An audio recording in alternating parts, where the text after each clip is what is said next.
नारायण नारायण नारायण। देव बंधुओं, लगता है आज तो तुम्हारी प्रसन्नता अपने सारे बांध ही तोड़ देगी। असुरों पर ये अपनी कौन सी विजय का उत्सव मना रहे हो? ये असुरों पर विजय का उत्सव नहीं, ये असुर राज तारकासुर की विनाश लीला है देवर्षि। देवताओं के घर में असुरों की विनाश लीला? नारायण नारायण नारायण। देव बंधुओं, फिर तो तुम सब के सब अपने अपने छुपने का स्थान ढूंढ लो। नहीं देवऋषि, हमें छुपने की आवश्यकता नहीं, क्योंकि शीघ्र ही इस असुर की मृत्यु होने वाली है। अच्छा, कौन देगा उसे मृत्यु? देवराज इंद्र इसका वध करेंगे। क्या आप देवराज के पराक्रम से परिचित नहीं? आपने बिल्कुल ठीक कहा बंधु। दिन रात सुरापान करके अप्सराओं के रास रंग में डूबे इंद्रराज अब वास्तव में महाशक्तिशाली हो चुके हैं। आप कटाक्ष कर रहे हैं देवर्षि। मेरा भला आपसे कोई बैर है बंधु जो मैं कटाक्ष करूंगा? आप कहीं जा रहे थे देवऋषि? हाँ, ऋषियों का महायज्ञ देखने जा रहा हूं, जहां आपके देवराज इंद्र से भयभीत होकर असुरराज तारकासुर अभी पुष्प वर्षा करने वाले हैं। नारायण नारायण देवाय स्वाहा, ओम बृहस्पति देवाय स्वाहा,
महात्मा, मैं तुझे जिंदा नहीं छोड़ूंगा।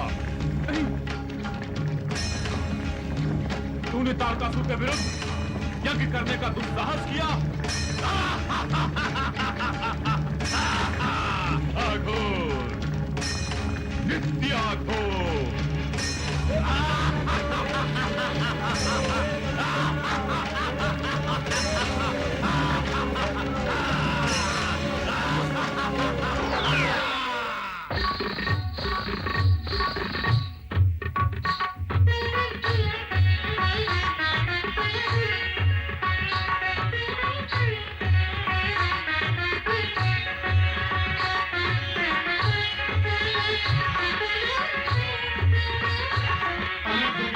देवराज, अनर्थ हो गया। अनर्थ?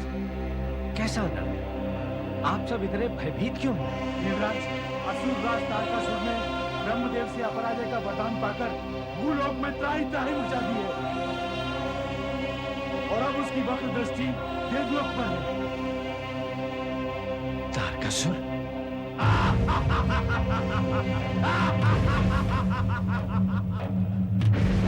देव बंधुओं, ये अत्यंत चिंता का विषय है कि ब्रह्मदेव ने प्रार्थना के वशीभूत होकर तारकासुर जैसे दानव को त्रिलोक विजेता का वर प्रदान किया।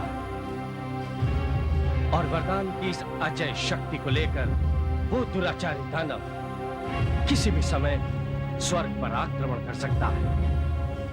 इसलिए इस दरबार में देव मंडली के सम्मुख मैं दानवीय आक्रमण के मुकाबले की संभावनाओं पर विचार प्रकट करने का प्रस्ताव रखता हूं। इसमें प्रस्ताव रखने की आवश्यकता ही क्या है देवराज? त्रिलोक में ऐसा कौन है जो आपकी शक्ति और सत्ता के सम्मुख टिक सके? हाँ देवराज, आपने बड़े बड़े असुरों और गंधर्वों को पल भर में परास्त कर अपनी कीर्ति के शिखर खड़े किए हैं। फिर एक साधारण दानव से इस तरह भयभीत होने की क्या आवश्यकता है? मैं भयभीत नहीं हूं अग्निदेव। मैंने तारकासुर जैसे दुराचारी दानव को कितनी ही बार अपनी बाहुबल शक्ति से समर भूमि छोड़ने पर विवश किया है। मगर इस समय प्रश्न दूसरा है। प्रश्न है ब्रह्मदेव की वरदान की शक्ति का। ब्रह्मदेव ने दानवराज तारकासुर को त्रिलोक विजेता होने का वरदान दिया है, अमरत्व का नहीं।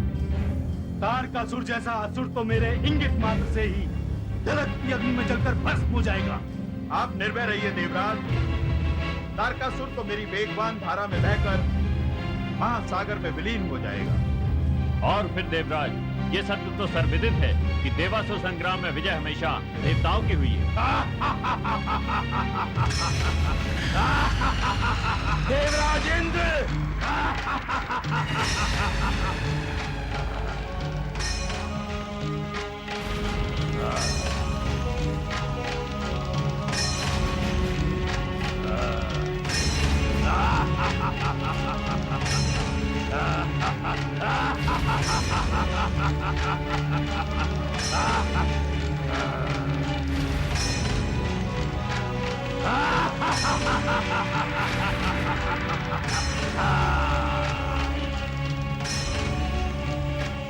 देवराज, तुम्हारी ये रंगशाला तो निश्चित ही मन को लुभाने वाली है, और इन सुंदरियों के रूप के तो क्या कहने। तारकासुर! देवराज इंद्र, अब तो तुम अपनी इस देव मंडली के साथ कहीं दूर चले जाओ और अपना ये सिंहासन मुझे सौंप दो, क्योंकि अब इस पर सिर्फ मेरा अधिकार है। अधिकार? तुम्हारे अधिकार में केवल तुम्हारी मृत्यु है तारकासुर, जिससे तुमने मेरे दरबार में आने की धृष्टता करके स्वयं ही आमंत्रित किया है। गुड देवराज, तब तो मैं तुझे मारकर इस स्वर्ग और इन सुंदरियों का उपभोग करूंगा। सावधान नागन, मैं तुम्हें अभी मृत्यु के द्वार तक पहुंचाता हूं। Ha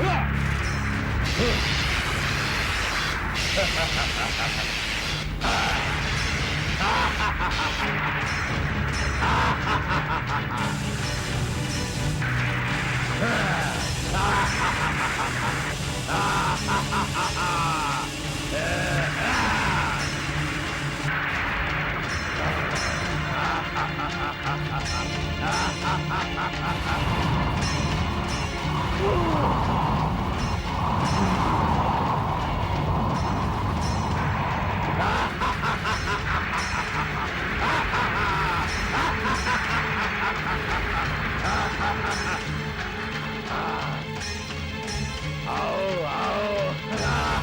ha ha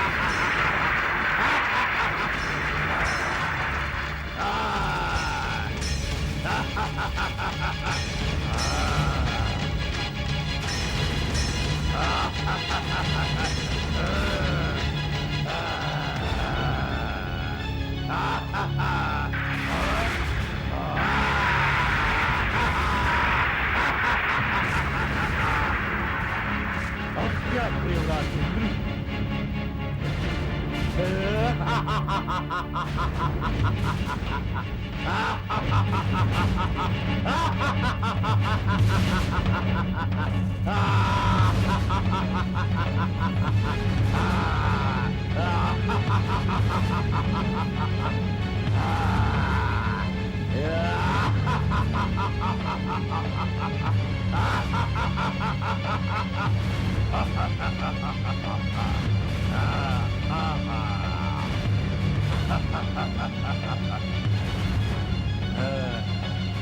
घबराओ नहीं सुंदरियो, मैं भी तुम्हारे रूप का उतना ही प्यासा हूं जितना कि ये देवराज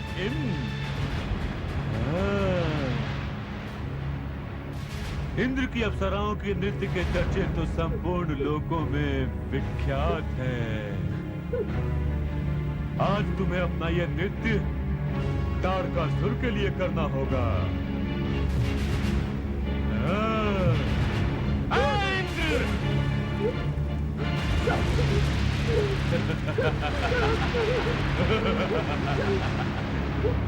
चला गया? जाओ देवराज इंद्र, जाओ। मैं तुम्हें जीवन दान देता हूँ। और जाकर संपूर्ण देवताओं को सूचित करो कि आज से उनका स्वामी तारकासुर है। महाबली तारकासुर।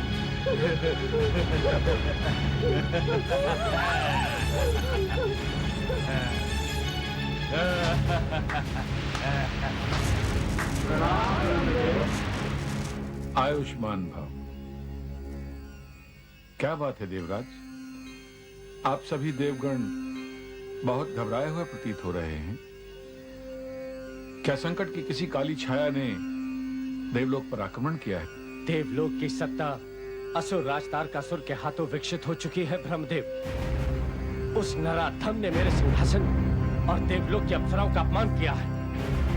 देवलोक की पवित्रता और सुकृति को ग्रहण लग चुका है ब्रह्मदेव। हाँ ब्रह्मदेव, असुर राज की अजय शक्ति ने हमारी अपराजित प्रतिष्ठा और निष्ठा पर अट्टहास किया है।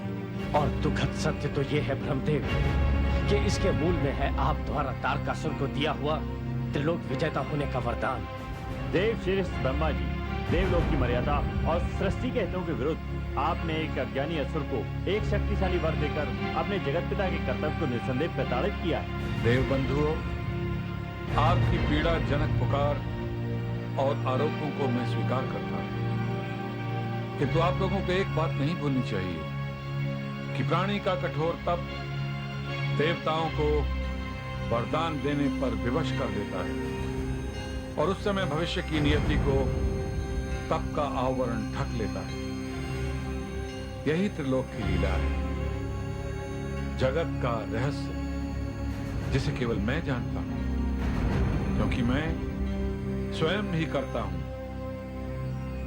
और निकट भविष्य में आप लोग इस रहस्य से अवश्य परिचित हो जाएंगे। यदि ये आपकी लीला है तो आप ही बताइए ब्रह्मदेव कि देवलोक की मर्यादा और सिंहासन को पुनः प्राप्त करने के लिए उपाय क्या है? हे श्रेष्ठ, हमें दिशा दिखाइए। हाँ ब्रह्मदेव, हमें तारकासुर के वध का कोई उपाय बताइए। तारकासुर का वध अवश्य होगा, क्योंकि इसका विधान मैंने पहले से ही बना रखा है। किंतु तारकासुर का वध साधारण प्राणी के हाथों से संभव नहीं है।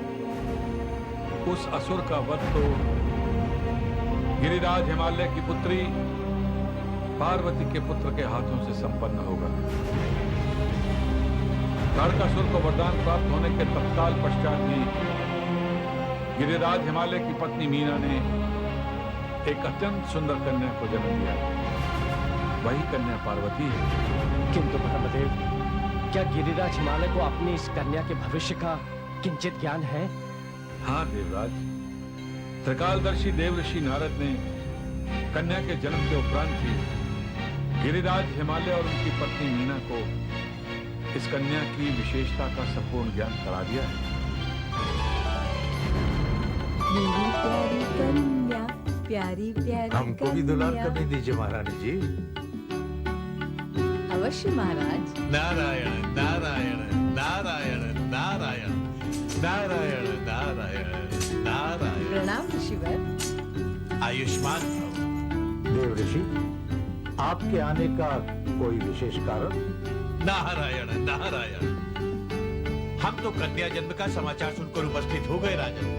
हम धन्य हुए देव ऋषि, हमें अपनी पुत्री के लिए आपके आशीर्वाद की अभिलाषा है। राजन, आपकी पुत्री को हमारे आशीर्वाद की आवश्यकता नहीं। इसके ललाट पर तो स्वयं विधाता ने भाग्य की सुंदर सुंदर रेखाएं अंकित की हैं। आप त्रिकालदर्शी हैं ऋषिदेव। आपने अवश्य मेरे पुत्र के भाग्य में कोई शुभ लक्षण देखे होंगे। एक माँ होने के नाते मैं अपने पुत्र का भविष्य जान सकती हूँ। नारायण नारायण, इस कन्या का तो जन्म ही एक उत्तम प्रयोजन के लिए हुआ है महारानी। इसका आयुष्मान पुत्र दुराचारी दानव तारकासुर का संहार करेगा। देवर्षि, यदि यही मेरे पुत्र के भाग्य में है, तब तो उसे उत्तम पति की आवश्यकता होगी। इसे उत्तम वर ही मिलेगा महारानी। त्रिलोक में सर्वश्रेष्ठ और अद्वितीय पुरुष इस कन्या का पति होगा। आप तो सब ज्ञाता है देव ऋषि, कृपा करके हमें उस महापुरुष का नाम बताइए। नारायण नारायण नारायण, भला विधाता की आज्ञा के विरुद्ध मैं उसका नाम कैसे ले सकता हूँ? और फिर राजन, अभी तो देवता स्वयं भी नहीं जानते कि वो महापुरुष इस कन्या से विवाह करेंगे भी या नहीं। क्यों ऋषिदेव, वो हमारी कन्या से विवाह क्यों नहीं करेंगे? यही तो परमेश्वर की लीला है महारानी। इसे तो देवतागण स्वयं भी नहीं समझते। नारायण नारायण नारायण नारायण नारायण। किंतु पार्वती का ब्याह किससे होगा ब्रह्मदेव? वह तो केवल भगवान शिव ही हैं देवराज, जिनका कुमारी पार्वती से विवाह हो। लेकिन चिंता का विषय यह है, इस समय भगवान शिव गंभीर समाधि की अवस्था में है। उन्हें जागृत नहीं किया जा सकता। किंतु ब्रह्मदेव, सृष्टि और देवलोक के मर्यादा की रक्षा के निमित्त आप तो शिव जी को इस समाधि से जगा ही सकते हैं। हाँ देवश्रेष्ठ, ये पवित्र कार्य तो आपको करना ही होगा। नहीं, ये मेरी शक्ति और सामर्थ्य से बाहर है। अब तो विष्णु ही हमारी सहायता कर सकते हैं, क्योंकि वही तो जगत के नियंता हैं। हमें तत्काल क्षीर सागर पहुंचकर उन्हीं से प्रार्थना करनी चाहिए।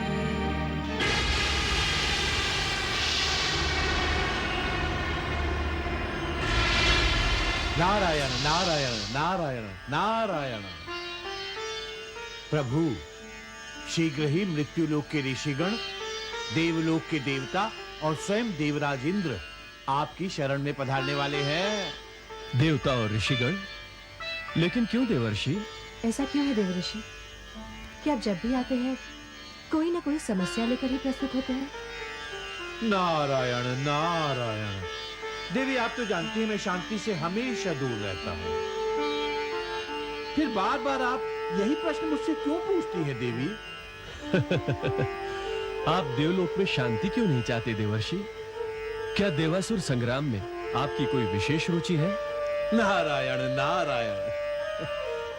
प्रभु, संग्राम से भला मेरा क्या प्रयोजन हो सकता है?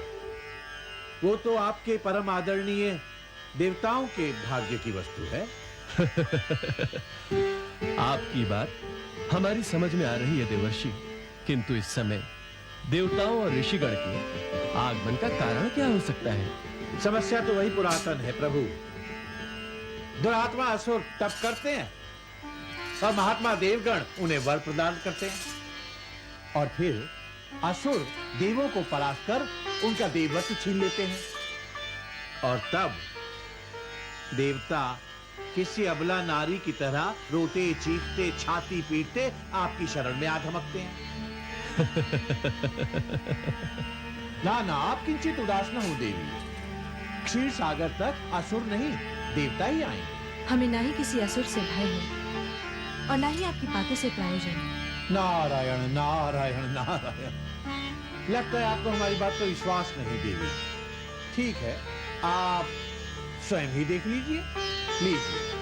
त्रायमाम त्रायमाम त्रायमाम त्रायमाम। प्रणाम प्रभुदेव। प्रभु, असुर राज तारकासुर ने देवलोक छीन लिया है। असुरराज तारकासुर ने हमारी महायज्ञ को अपवित्र कर दिया। प्रभु, हमारी रक्षा कीजिए। वरदान किया जाए, शक्ति पाकर असुर राज तारकासुर महाशक्तिशाली दानव बन चुका है। उसके वध का उपाय बताइए विष्णुदेव। किंतु देवराज, तारकासुर को ऐसा अनिष्टकारी वरदान किसने प्रदान किया? विष्णुदेव, यह अनिष्टकारी वरदान तारकासुर को मैंने ही प्रदान किया था। एक समय पृथ्वी पर तारकासुर ने बहुत कठोर तप किया था। और तब तो देवताओं को वैसे ही बहुत प्रिय है प्रभु। आदरणीय ब्रह्मा जी ने अपने भक्त को इसलिए ये वरदान दिया था ताकि एक दिन वो देवलोक से इन्हें ही निष्कासित कर दे। आदरणीय ब्रह्मदेव, तब से प्रभावित देव बंधुओं द्वारा समय समय पर असुरों को दिए गए वर हमेशा अनिष्टकारी सिद्ध हुए हैं और ये प्रक्रिया फिर भी चलती आ रही है। अब आप ही बताएं ब्रह्मदेव, ऋषि गणों और इस देवलोक की पीड़ा का आपके पास क्या उपाय है? विष्णुदेव, हिमालय पुत्री पार्वती और शिव जी की संतति ही इस असुर का वध कर सकेगी। किंतु शिव तो कठोर तप में लीन है ब्रह्मदेव। धर्म पत्नी गिरजा के आकस्मिक मृत्यु से शिव ने कभी विवाह न करने का फैसला कर लिया। दक्ष पुत्री गिरजा ने ही पार्वती के रूप में हिमालय के घर में अवतार ले लिया है। विष्णुदेव, शिव जी और पार्वती का विवाह संभव नहीं है, अपितु अवश्यंभावी। नारायण नारायण नारायण नारायण नारायण नारायण। देव बंधु, आदरणीय ब्रह्मदेव का विधान सत्य है, किंतु कुमारी पार्वती अपने विगत जन्म को भूल चुकी हैं। उन्हें शिव को प्रसन्न करना पड़ेगा, इसलिए शिव की समाधि तोड़ना आवश्यक है। समाधि से जगे शिव यदि पार्वती को अपनी पत्नी के रूप में देख सके तो ये कार्य अवश्य संभव होगा। परंतु ये कैसे संभव होगा भगवान? शिव जी को समाधि से जगाना कठिन ही नहीं, अत्यंत दुष्कर है। इस कार्य के संपादन के लिए आपको कामदेव की सहायता लेनी होगी। पार्वती को शिव भक्ति के लिए प्रेरित करने में हम लक्ष्मी जी की सहायता प्राप्त कर सकते हैं। देवी देवताओं की सहायता के लिए आपको तत्काल पार्वती के पास जाना होगा। क्या आपको स्वीकार है? आपकी आज्ञा शिरोधि है प्रभु। पार्वती के मन में शिव के प्रति प्रेम और भक्ति मैं अवश्य जगाऊंगी।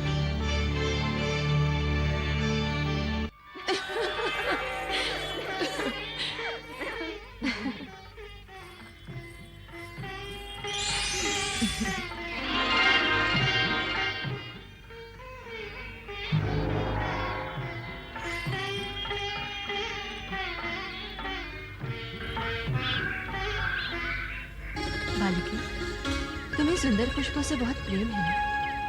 ये लो, ये मनोहर पुष्प मैं तुम्हारे लिए ही लाई हूँ। आप कौन है साध्वी? आपके पुष्प तो अति सुंदर है। इन पुष्पों की महक लो बालिके, तुम्हारे मन को तृप्ति मिलेगी।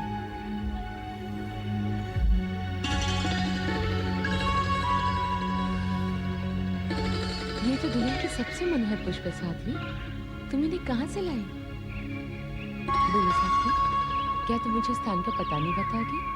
राजकन्या, ये पुष्प फूल पुरुष भगवान शिव के निवास स्थान के ही हैं और इन पुष्पों में शिव के ही शरीर की पावन सुगंध और उनके सौंदर्य की छाया भी।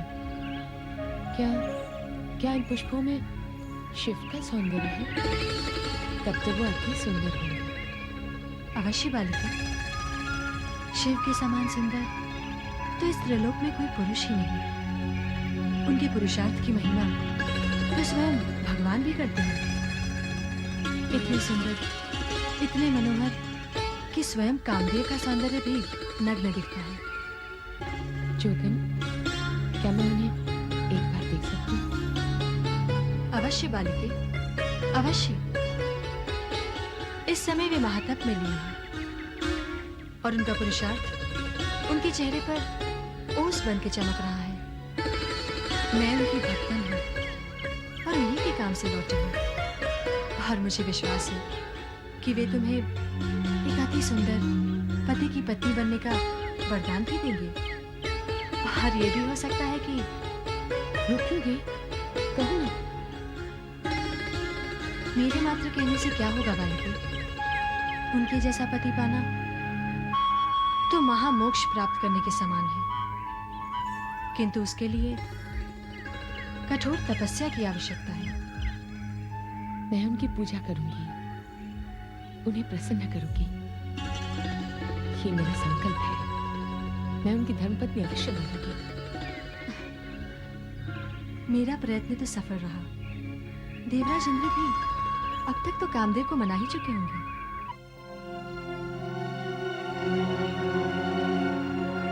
हमने प्रत्येक स्थान तलाश कर लिया है देवबंधु, किंतु कामदेव का तो कहीं पता नहीं चला।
भ्राता कामदेव,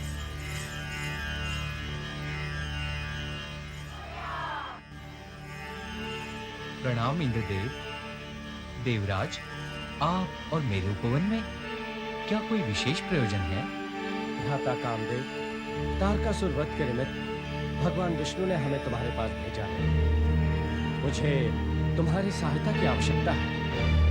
अपने काम बाणों से तपस्यारत भगवान शंकर को जागृत कर उन्हें पार्वती के प्रणय में लीन होने को बाध्य करो बंधु। नहीं नहीं देवराज, ये मुझसे नहीं हो सकता। भगवान शिव इस समय महातप में लीन है। उनकी तपस्या को भंग करना तो महापाप होगा। किंतु सृष्टि के भलाई और देवलोक के निमित्त तुम्हें यह कार्य संपादित करना ही होगा। और फिर ये तो भगवान विष्णु का आदेश है, जिसका पालन तुम्हें करना ही होगा बंधु। तुम्हें हमारे साथ उस स्थान को प्रस्थान करना ही होगा जहां कैलाश पर्वत पर परम शिव अपनी कठोर साधना में लीन है।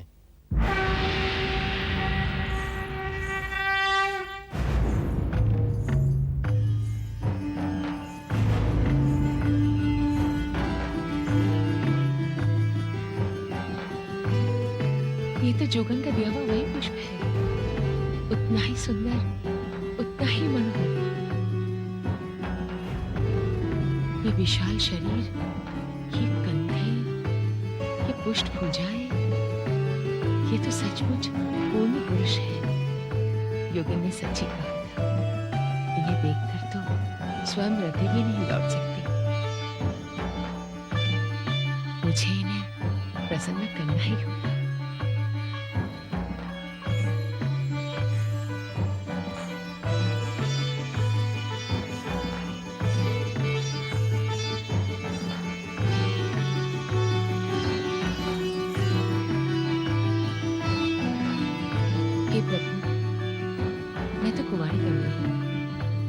अभी तो जीवन का मर्म भी नहीं जानती। मैं तो ये भी नहीं जानती कि आप मेरी प्रीति का उपहार स्वीकार करेंगे भी या नहीं। फिर भी मैं आपके चरणों में आई हूँ अपनी भावना के फूल लेकर, अपनी अपनी श्रद्धा का विश्वास लेकर